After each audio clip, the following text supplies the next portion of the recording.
Here in the Mysterious Elsewhere comes from a Frank Lloyd Wright quote when he was visiting the Badlands. It was describing it to people, and it was the sense of the mysterious elsewhere. And it's a quote that Epiphany, then my collaborator, my wife, and I have kind of fell in love with, and how it perfectly describes this region.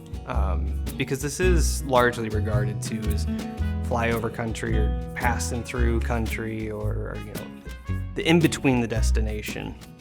I think billboards and stuff are pretty unique to America. Like, they exist everywhere, but these ones are kind of a throwback to that Western style. There's like a timelessness to them, but they're acting as these eye-catching things for that drive-through moment, for that passing through. And so you can see them coming from miles and miles away.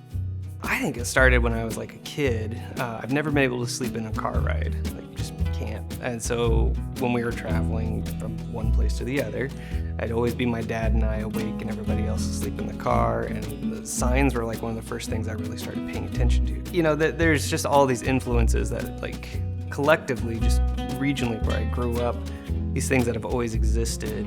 But I think I'm reflecting on that a little bit more now.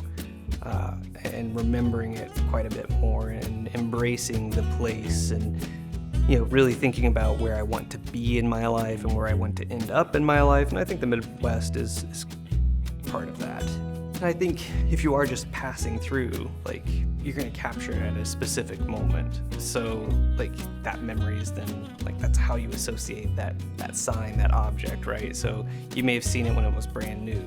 20 years later, it's like, oh, okay, it's kind of falling apart. It's still here, and 50 years after that, it's crumbled, And so maybe you only see it that one time, or maybe you get to see the progression of the decay. And I think there's something kind of poetic about that.